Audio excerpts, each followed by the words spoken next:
Hey everyone, welcome back. Happy Friday, I guess. I mean, Bitcoin was down, miners were down today. The shenanigans on Friday continue. Everything goes down, probably because of options there, expirations and things like that. So that's kind of what we had today. It was a down day for Bitcoin. Miners were down today as well.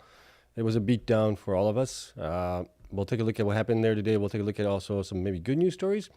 We do have a news story happening here that SpaceX might be going public next year. That's kind of interesting there. Obviously, there's a poll up right now for that as well in the chat. Seem to see if you guys would be interested in investing in the IPO or not. Right now, we have no, saying 88% of you guys, 89% of you saying no right now. So we'll see how that plays out there. I think there's a lot of interesting things happening with SpaceX that are going to be further down the road. We'll talk about that when we get into the news section of the things. And then on the miners, we'll take a look at how they did on the quarterly results, grade them on that, and then we'll also take a look at the current sats per share, things like that, metrics, and we'll get into Q&A. We'll call it a day at that point. Okay, should be pretty short and sweet here. It's Friday. Everybody's out partying. At least I hope you guys are partying. Didn't want to go there. I wanted to go here. All right, not financial advice, as always, for him only doing research. Full disclosure below that. Hit the like button, subscribe. Helps me out tremendously here. And let's take a look at what happened with Bitcoin today. It's another Friday. We've seen this before many times recently here within the last year. On Fridays, Bitcoin likes to dump because of options expirations and things like that. But Bitcoin was down today 2.98%. We closed at 89,345. I mean, we're still trending upwards, which is a good sign there overall. Right? Is this a higher low potentially on it? We'll see how it continues going over the weekend and into next week as well. We have the Fed obviously going to be probably lowering the rates there by 25 bips. So that should be a good thing. We'll see what the conversation there is. How does the Fed sound? Does it sound dovish or hawkish? Time will tell, obviously, when they do provide that information for us. Markets here, for the most part, were in the green. Dow Jones was up. NASDAQ was up. S&P was up. Russell was down 0.42% there. And then the miners here were all in the red here today. Bitfarms was down 5.81% on the day. BitDeer was down 6.64% on the day. Kango was down 6.2%. Cypher was down 2.77%. Cleanspark was down 8.75%. Quite a bit there. I think that was the one that was the most down. Yeah, Cleanspark for some reason was down the most. CORZ was actually up today. Was in the red, but it came out in the green there, being up 0.18%. Hive was down 6.02%. Hut 8 down just a little bit, 0.89%. IREN was down 3.75%. Mara was down 5.63%. Riot was down 4.17%. Wolf was down 3.97%, and then all of the Bitcoin holding companies were all down. Galaxy being down the most, 8.39% there out of it. Similar was down 8.17% as well. Game was actually up a little bit, 0.22%. Small miners were all in the red here. Mawson was down quite a bit, 15.79%. Bitcoin miner ETFs were all down 2%, 3% down. Ethereum holding companies were also down today. BMNR was down 6.2%. Digital was down 6.72%, and then we got 2%, 3%, almost 4% on those. Other companies that we track, American Bitcoin was down 7.85%, Wi-Fi was down 7.83%, Open was down 5.67%, Oracle was up 1.52%, Nibius was down 4.63%, Solana was down 13.09%, Bakkt was down 10.26%, Fermi was down even 4.71%, and then the big guys here, Meta was up 1.8%, Google was up 1.16%, Amazon was up 0.18%, Microsoft was up 0.48%, and Nvidia was actually down 0.53% there. So definitely seeing a little bit of a disparity there between miners, AI companies, and the hyperscalers as well on it. Okay, so there's that. We won't look at how the miners are doing here right now after hours because it doesn't really matter. No trading happening tomorrow. Tomorrow is Saturday. We'll take a look at how they're doing actually in the pre-hours on Sunday there. We'll see how that plays out going forward there.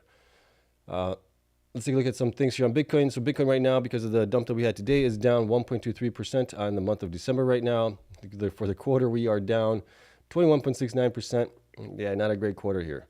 On Bitcoin, the Bitcoin ETFs all had an outflow yesterday of 194 million. Today we had actually possibly a positive inflow of 87 million. We'll see where BlackRock comes in with IBIT. That one's still not being reported there. Next here, the Fed tool. We're still at 86.2% on a 25 basis points rate cut. So that's still looking good there for next week. We'll get that. And again, like I said, it'll greatly depend on what they actually talk about there, whether it's a dovish statements going forward or hawkish. Right. So we got that happening next week. Next here we have this. The PCI inflation for September came in at the Fed's preferred inflation measure. Rose to 2.8% in line with expectations of 2.8. So that's actually pretty good. Core PCE, inflation fell to 2.8, below the expectations of 2.9. Headline PCE inflation is at its highest since October of 2023. Yet the Fed will keep cutting rates here. This is based on the Kubesi letter there. And yeah, we're definitely going to see a rate cut happening there because, well, jobs, right? Jobs is part of it as well. And jobs are not faring that well. This is from Matthew Schultz, CEO of Cleanspark there. He basically retweeted from CoinMarketCap. Latest BlackRock CEO Larry Fink revealed that multiple sovereign wealth funds have been buying Bitcoin's price dips, saying at the New York Times Deal Book Summit that they plan to hodl Bitcoin for years to come. And we've been talking about this for probably, a year plus, that, these big institutions, sovereign wealth funds, all these guys are going to be buying the dips on Bitcoin, and it's the retail that's going to get, shaken out. So that's great to hear there. And then this is also really good news here for the AI data center space as well. This is from Ben Benjarin. I apologize if I'm mispronouncing that. Full summary of CoreWeave session at UBS Tech Conference. A lot of insightful nuggets here and some nuance, but I have a hunch CoreWeave is going to have a healthy 2026 revenue-wise there, right? So if they're going to do well, it should be also good news for some of the other companies like IREN, Cypher, obviously Microsoft, Google there, and others. But here's the outtakes on this. Demand outlook remains strong. CoreWeave has been using insatiable and relentless to describe the demand, with step functions up through this year, with most of its customers asking a lot more capacity. Its key challenge is bringing on capacity quicker to serve the demand. In the recent quarter, it reported 134% year-over-year growth and 55 billion backlog. So that's great to hear there, right? We've been talking about the AI space and how much demand there is for it, and this just goes to show that there is still a lot of demand here. We've been in this probably now for 2 years, roughly a year and a half to 2 years from when we started talking about AI, and it's just nonstop here. Next year, confidence bringing up data centers here. It is bringing up self-built data centers to have better visibility into schedules and time to ramp capacity. That's the way to go. They're pretty still asset light when it comes to data centers, but they are working on those. So that's good there, and not agreeing with concerns on an overbuild. So CoreWeave is building for capacity that customers are committing for 5 years of use. It is building to demand and struggling to keep up, right? We've heard this from others as well. We've heard that from Google. We've heard that from Microsoft as well, from OpenAI, even XAI as well. And then pricing on older products holding firm. So that's great to hear because we had a lot of FUD around this in the past couple of weeks, couple of months, I would say, about, what are you going to do with the older generation machines, right? Do they have a useful lifespan of only 3 years? That was the FUD around that. And the company here is saying that it's virtually sold out on its older generation Ampere, Hopper, and L40. It had 10,000 plus H100 cluster approach expiration and was recontracted out for a longer time period within 5% of the pricing from a few years ago. Since customers still saw good ROI on that good compute. All right, so that's great news there. So we're seeing a lot longer time frames that these older GPUs can be used for AI and workloads, and it's a decrease of only 5% roughly from where they were priced just a couple years ago. So that's great news there. That alleviates also a lot of the concerns that we had here, or we didn't have concerns here, but there was a lot of FUD around that. These things are going to be losing quickly on revenues because how fast these things get improved, and you get new machines in there, so the older machines, start taking a big hit on that. So seeing this also reiterates what we've been talking about here, which is AI demand is going to continue, and all of this is FUD, basically. Okay, so that's great there. And then also lastly here, this is from the Kubesi letter as well. Breaking SpaceX beginning a secondary share sale at an $800 billion valuation, making it more valuable than OpenAI and the most valuable private company in the world, per Wall Street Journal. They also stated in another comment or another post, I saw that SpaceX is looking to go public in probably like the second half or halfway in the year of 2026. And that's why I did the poll there to see if you guys would be interested in it.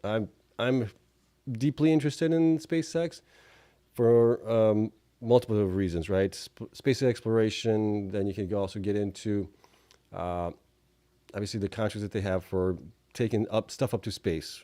They got the Artemis program as well, which is going back to the moon for NASA there. They have their own Starlink satellites, which love to see how much they're generating on that as well in revenue from that. Then you go into also possibility of having data centers in space as well. That's another thing that's on the horizon here that might be happening in the next couple of years. So they're going to be very, very busy. Their latest Starship, they're getting closer to having a final, I think, model on that for reusability. And they're just, I mean, there's a lot of potential here with that company. You can even talk about meteorite exploration, right? Where you could mine the meteorites, what is it called? Meteorites, yeah. You can possibly mine those for rare earth minerals and things like that. I see a lot of potential there right now. As far as would I get into it on the IPO day? Probably not. I'll probably wait a little bit. The thing could go up like crazy because of all the demand there. A lot of people want to be in SpaceX because of what it can actually represent. But we'll have to wait and see where it gets priced in, how many shares, all that stuff. What is the lockup period for everybody there? And then maybe after the lockup period, maybe that might be a good time to get into it as well. But I think space exploration and space frontier is also going to be the future there for humanity, mankind in general. So I'll be looking into that one for sure. All right, that's it. That's the good news, the stories that we do have here. Next, we're going to take a look at the stats on miners. This just looks at how many stats were mined per share, HODL stats per share as well, and then their BTC per exahash efficiency. This is through October. This is not through November yet because we don't have anybody reporting for November yet. So this is kind of what we're looking at here. Sats mined per share. We have a new leader here. We have a BitDeer coming in number 1 with 245 sats per share mined there for the month of October, followed by Cleanspark. Cleanspark has been pretty key towards the top there for a while along with IREN, but IREN doesn't report anymore, so Cleanspark is the number 2 spot, followed by Kango at 158, then Hive 122, and Riot 118. Marathon, Cypher, Core, and IREN are now reporting, or at least they haven't reported. So we don't have any data on those guys. HODL stats, obviously Marathon, number 1 there, right? Each share basically has 13,975 sats per that. Then you got Riot at 5,209, then Cleanspark at 5,108 sats. And then Kango 1,670, BitDeer 1,070, Core 390, Cypher 380, and Hive 245. And IREN never had any sats or HODL. They never HODLed anything there. And then looking at the BTC per exahash efficiency on the miners here for October, they were all pretty close to each other. BitDeer came in as number 1 with 12.4, followed by Cleanspark at 12.24, then also Hive at 12.24, Kango at 12.12, and Riot 11.94. So a lot of them were pretty efficient for the month of October, which is nice to see. And again, Marathon, Cypher, Core, and IREN did not report, so we don't have any data on them. So there's that quickly. Next, we get into the quarterly miner metrics, scores, grades for these guys here. We look at a number of things here. The first couple of things we're going to look at is quarter-over-quarter hash rate growth. BitDeer, huge growth there, 21.4 exahash in growth from one quarter to the next quarter. Hive came in pretty good also with 11.3 exahash. Then you get IREN at 8.9, Cypher at 8.4 exahash, Cleanspark at 4.4, Marathon at 2.1, Riot at 100 exahash, and then CORZ Scientific actually lost exahash there, 500 petahash there on them. Quarter to year-to-date hash rate growth. So this is basically from the beginning of the year to the third quarter there. Where did they get to? BitDeer took the number 1 spot, took the champs gold spot with 26.5 exahash being added. IREN 18, I guess you could say 18. So close to that. Hive with 15.6 exahash. Cleanspark with 10.9. Cypher at 8.4. Marathon 7.2 roughly. Riot at 4 exahash. And Core actually was down on it. Okay. Total year-over-year hash rate added. So this is looking back at the prior quarter, so Q3 of last year to Q3 of this year. BitDeer again coming in number 1 here with 32.8 roughly exahash. They've had huge growth here, and that's one of the things that we talked about in last year with BitDeer was they had a lot of growth potential going into 2025 and into 2026, and we're definitely seeing that right now. IREN, also really good job there, growing 22 exahash, followed by Hive, 17, almost 18 exahash there. Cleanspark, 16.3 exahash. Marathon, 15.5 exahash. Cypher, 10 exahash roughly. Riot, 5.8 exahash. And CORZ lost some shares there, lost exahash. BTC per exahash efficiency here over the quarter.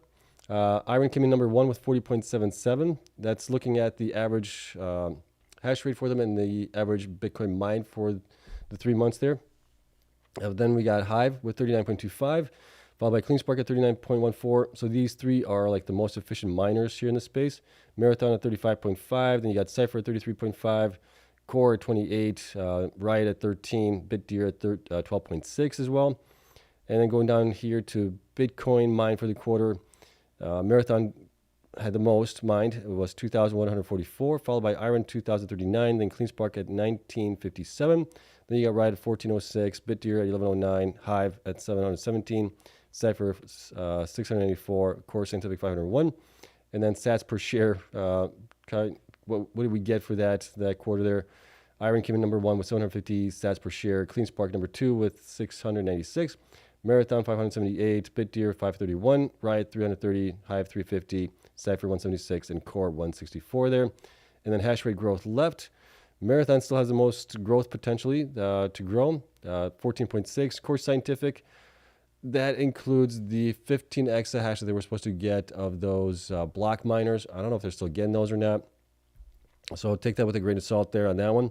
Cleanspark is still supposed to increase by about 10 exahash here. We're guessing maybe sometime by middle of next year they should get there. We're guessing, right? They're obviously more concerned now with HPCI business.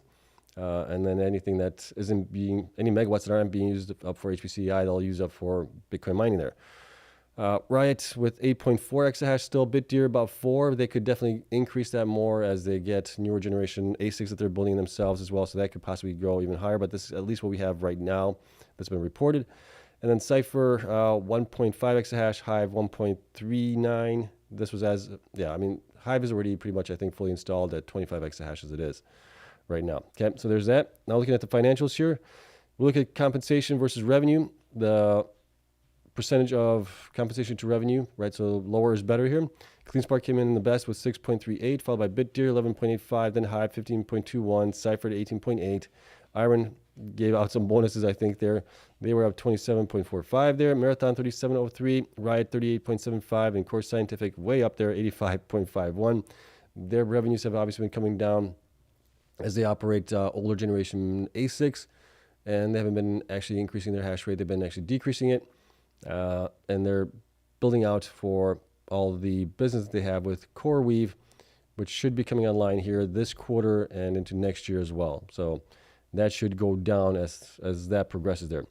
Price to book ratio, Core is actually a negative there, so that one got scored the worst. Marathon 0.85, so definitely undervalued there. BitDeer 1.011, then you got Hive 1.183, Riot 1.5, Cleanspark 1.6, IREN 4.4, and Cypher 9.7. Current ratio, higher is always better there. So IREN's got a 5.5, so that's great. Cleanspark 4.4, healthy balance sheets for both of those companies. Hive 2.5, Cypher 2.4, Marathon 2.09, Core at 1.5, Riot at 1.4, and BitDeer of 0.89. So a little concerning there for BitDeer on that part. But all of these guys have a healthy balance sheet right now for the most part. And then difference quarter over quarter ratio, right? Did they improve it or did they get it? Did it decrease here? And we had Marathon actually increase 1.558. And IREN also 1.23, Riot 0.098, and then we've had a couple of them that have decreased their current ratio from the prior quarter. Debt to equity ratio, lower is better here. So CORZ Scientific, again, having a negative. We won't take a look at that. Riot was 0.102, Hive 0.109, Cleanspark 0.464, IREN 0.484, Marathon 0.771, BitDeer 2.5, and Cypher 2.6. On the higher end, on those two guys, the rest are doing really good. And then the difference from the prior quarter as well, you saw a decrease, obviously, in CORZ Scientific, IREN, Hive, Riot. The ones that have gone up are Marathon, Cleanspark a little bit, BitDeer as well, and Cypher quite a bit there, 2.267 overall. Okay. So growth and financial metrics scores here. Here's how they came in. IREN for growth metrics came in number 1 with 19 points. Cleanspark with 24, BitTier with 25, Marathon at 26, Hive at 29, Cypher at 40, Riot at 41, CORZ Scientific dead last there. So lower scores are better. Financial metrics, IREN came in number 1 as well, 19 points there, followed by Hive and Cleanspark tied for number 2 spot. Marathon at 23, Riot at 25, BitTier 28, Cypher at 37, and CORZ Scientific at 44 there. Combined growth and financial metrics scores, here's how it all combined. So we got the winner for Q3 being IREN with 38 points, followed by Cleanspark at 44, then Marathon at 49, Hive at 49 as well, tied for the 3rd spot. BitTier, 4th spot, 53, followed by Riot, 66, Cypher, 77, and CORZ Scientific, 92 there.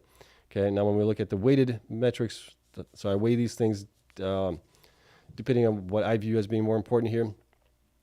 We got actually, for the 7 metrics for growth weighted totals, we got Cleanspark and Marathon coming in with 22 points there, looks like. So they're both tied there. IREN, number 2 spot with 23.5. Hive, number 3 spot, 31. BitTier, number 4 spot, and then you got 39 for Riot, 40 and 40 for Cypher there. 6 metrics financials weighted totals as well. Hive came in number 1 along with Cleanspark there, followed by IREN, Marathon, Riot, BitTier, Cypher, and CORZ Scientific. And here is the weights that I use on all this stuff so you guys can see that as well. And here's a comparison, weighted metrics compared to the non-weighted metrics as well. Based on that, Cleanspark came in number 1, it looks like, with 53. For the weighted metrics, for the non-weighted metrics, IREN came in number 1 with 38 points there, and you can see the rest as well across the board here. So overall, a lot of the miners had a pretty good quarter. Nonetheless, a lot of them had growth, which was great to see. They've firmed up their balance sheets as well. They've gotten contracts with AI players, and that's great to see as well. It's a lot of stuff that's been happening here, and there's more fun to have in the coming months and quarters ahead here, I think, as we progress in this AI build-out to the moon there, I think. All right, that's it. Spreadsheets available to Patreon members as always. Link for that is down in the description if you want to join and help support what I do. Otherwise, you get all this information for free anyways when I talk about it. Okay. That's it. Let's get to Q&A here. We're going to call it a day. It's Friday. Everybody wants to celebrate, right? We should be celebrating regardless, right? Markets were down today, but still, we're alive. We're breathing. We're happy. Well, at least we should be happy, right? Okay. As always, questions, if you could preface those with a question mark or a Q, I would appreciate it. And we're going to work our way up and work our way down as always. All right, first question here we have from Den. Do you think Bitcoin will hit 150,000 by March? Oh, geez, we were hoping I was going to do that this year, weren't we? It's not playing out that way. 150 by March, it's a possibility. We've seen Bitcoin obviously run up sometimes quickly if it wants to. But yeah, I would say, I mean, it's possible. I think more doable is probably by the end of the second quarter in 2026. Rob, is this Elon Musk SpaceX that is going public? Yes, it is. Yep. All right. Let's see, covered Dan's question already here. Mark, going to buy 50,000 Bitfarms Monday. What's your thoughts, or should I spread it out to diversify? Good question there. That's going to be up to you. As you know, I'm diversified in the Bitfarms, Cleanspark, IREN, and Cypher as well. And I got Bitcoin and Ethereum and other altcoins as well. So that's, yeah, I mean, I know Bitfarms is undervalued for where it should be right now. That's not the only one there. I think there's others that are undervalued as well. But, yeah, I mean, that's going to be up to you, however you want to play. I mean, if you have a huge conviction in it and you think they're going to do very well because of their sites in Pennsylvania, also as they're building out their Washington site there, I think there's a lot of potential there for them. And sometimes making outsized bets on a single entity could yield great returns. So, I mean, I get where you're coming from, but it's going to be definitely up to you on that one. Okay, let's see. Andrea, I'm interested in SpaceX, but not buying the day of the IPO. It is risky because, as you know, said people who buy pre-IPO may sell their shares same day if they go up. Yeah, but usually there's a lockup period, I think. For some people, at least. I don't know what the investors or what the lockup period is going to be like. But yeah, I've done 2 IPOs in the last probably, 5 years. I did the Coinbase IPO. Got burned on that one. I did the Rivian IPO. Got burned on that one. So I'm kind of like, okay, I got to reevaluate how I do these. Either if I was going to do maybe like Coinbase, I probably should have just dollar cost average into that one. Rivian, I knew it was going to be a longer term play because they're a startup company basically at that point, kind of like Tesla, trying to build out their vehicles. So I knew that was going to be a longer term play, but I still got into it at that point. It's one of those things where you learn from those things. So yeah, based on that, I would say probably not buy it at the IPO. Could have spike on it, possibly. It'll all depend on what's in the prospectus for the IPO. What kind of data do we have, information, revenues, and things like that. Right at that point, and where does it get valued at that time as well. But yeah, it's definitely one of those that I'm definitely very, very interested in. Something I might have to just, dollar cost average into that one as well. Okay, let's see. Carl Elliott. Just me. I never buy IPOs. What I found, if they often pop unopened, then drop before finding the bottom, RBLX waited and bought around 30. Okay, yeah. I mean, that's kind of what I've learned as well. So, right, getting in the IPO is not always a great thing. There's some IPOs that do very well. They get priced right for investors where they're priced low, and then they go up quite nicely. And those are the ones to get into, but those are hard to find. Let's see.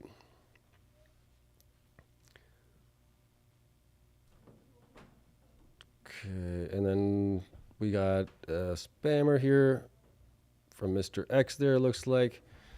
Let me see here, Mr. X. We will, unfortunately, have to block you, ban you. Don't like doing that, but we may have to do that. Okay, hide user on channel. It's going to be probably the easier way to do it. Okay. You have been hidden, my friend, unfortunately. All right, that's it. No questions. It's a pretty light stream today. Right? People are enjoying Friday, which I would have expected. So that's good. I'm happy that you guys are out there enjoying life, which as you should, because life is precious and it's short and it goes by too doggone fast. So I'm going to do the same thing. We're done with questions. We're going to call it a day. I'm going to go play some cards with my wife and my sister-in-law and have an adult beverage and enjoy life a little bit. But yeah, I will see you guys back on Sunday. I hope you guys have a wonderful weekend. Hope it's wonderful weather wherever you are.